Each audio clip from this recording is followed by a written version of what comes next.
office was bustling with life on that cold winter's evening. Frantic rushing of papers from one person to another, each containing the many stories that West Virginia was begging for. They were the lucky ones, but William Fay was not.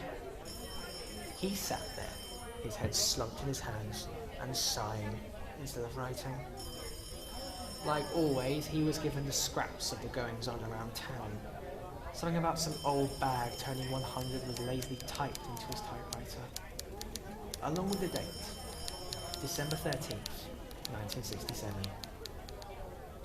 Bill stared at his typewriter, the keys begging to be pressed, but Bill just couldn't bring himself to do it. How many more times must I write crap like this? Bill sighed, as he looked over to the office jerks.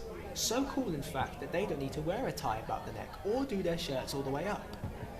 Bill spat his venom. Assholes. Why should they get all the good stories, when Bill was a far better journalist than every single one of them? He actually knew how to spell literate without asking anyone. But this anger was followed by a slap to the face and a slow slide across his cheek. As Bill tried to remind himself, he was no longer 6, but 26. Bill's eyes dragged to the office's clock. Oh, 4 p.m. This last hour was going to hurt. But eventually, quitting time took toll, and Bill found himself busting out the office's doors with his coat hanging on his shoulders, slumping into his car, hands in the keys, and freedom at last. As he drove away, he watched his colleagues going down the busy highway and chuckled, while he drove through the peaceful way, through the mouth of the woods, finding much more comfort in there than he ever could find in the office, with those horrible glaring lights that flickered and spitted, or that terrible radio that coughed and wheezed music amongst its static. Even as he drove down that road, he still felt his mind swirling as he heard that horrible, horrible flickering, and heard that horrible, horrible radio buzzing and spitting and coughing and wheezing over and over again in his mind. Until Bill realised it was coming from his car. His light buzzed and whizzed, his radio coughing and wheezing until everything went black. He slammed on the brakes the moment everything went dark. His car had never done this before. Silence surrounded him.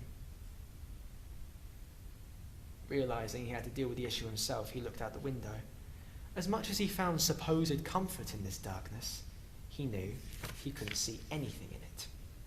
So, he rummaged in his bag and felt for his flashlight. Great. Good job, Bill. Great day to forget the flashlight. In search of the next best thing, Bill rummaged and found his camera, deciding he might as well use the flash, the next best thing.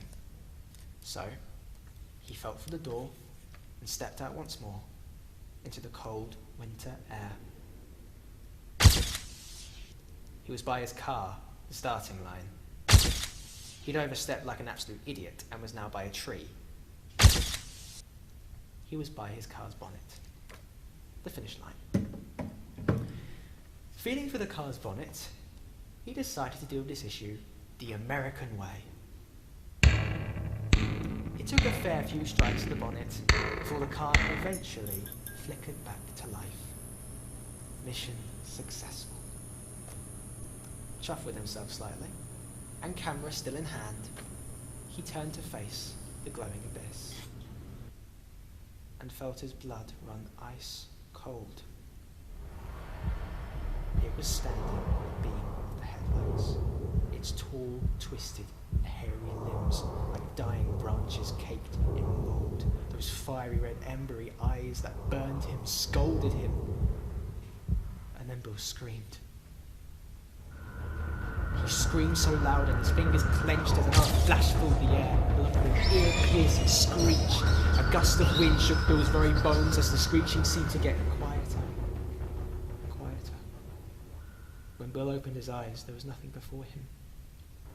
He scrambled into his car and sped down the road, still looking in the mirror. petrified. When Bill returned home, he scrambled up his stairs, ripped through the door's hinges, slammed it behind him, locked it, and slid down it, and burst into tears. Every ounce of logic that Bill attempted to muster just led him down a brick wall. He was stressed, yes, but he wasn't that stressed. Was it some kind of sick joke, a costume? No, it couldn't have been. Bill saw what he saw. That thing was breathing. These thoughts kept rushing in his mind over and over again, like a demented hound race, that creature still flashing in his mind. The Flash. Bill remembered the Flash. He zipped in his bag for his camera and ripped it out, running to his development room. Like Dr. Frankenstein himself, he worked for hours upon hours on that one photo, his one hope of closure. It took a fair few hours before the photo was eventually ready. He plucked the photo from the washing line and looked at it. He nearly screamed once more. The flash only highlighted the beast's terrible features, its fingers twisted to shield itself from the light, its mouth wide with jagged razors as it screamed at him. On its head were wispy horns. But Bill now stood with his mouth agape at the wings that spread across its back. Tattered and rotting wings. Bill stared at the photo and tried to gain his senses. What he held in his hand was a creature that science could not explain. A demon set loose from hell, a being from another world he held in his hands. A story that would put him above any Todd, Rod, or Bob. Quick as a flash, he zipped to his typewriter. Scratched his chin as he attempted to think of a title. He looked at the photo once more and realised that the creature was sort of moth-like. Bill smiled as he typed those fated words. Mothman haunts Point Pleasant Woods. The next day, when he pulled into work's driveway, he let the snow fall on him. Today was a good day. But just before he walked through those double doors, he stopped as graffiti caught his eye. But this wasn't the usual crude sketching of genitals or profanity, no. No, this said something different. For all I giveth was scribbled in black ink across the wall. Bill shrugged it off in the end and assumed that it was some religious nut at it again, and took a deep breath before he stepped through the double doors, and was overwhelmed by the sound of applause. Even the office jerks stood congratulating him on that fantastic story he had written. He even found himself locking eyes with Penny Wilson, the office sweetheart. The two exchanged a teasing glance until Penny moved her head away from the window. I must taketh away. Why was this image put on two different walls? The same writing, the same text, but carried on. But, seeing as Penny was waiting for him, Bill found his other needs more demanding and set off. It was now perhaps 1968, when Bill was sat on his new sofa, snuggling with Penny in front of their new telly in their new house, looking after their new baby. Bill's eyes dragged over to the clock, 11:59 p.m. Time for bed.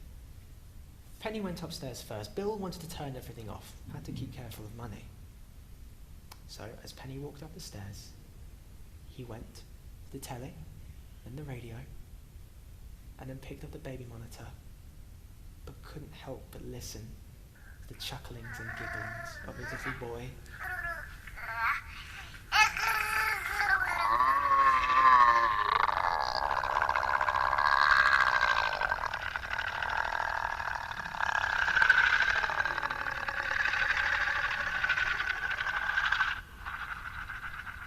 Bill slammed the baby monitor onto the ground as he ran up the stairs, slipping and sliding upon the carpet as he tried to get to his baby's room in time, the door wide open as he stepped in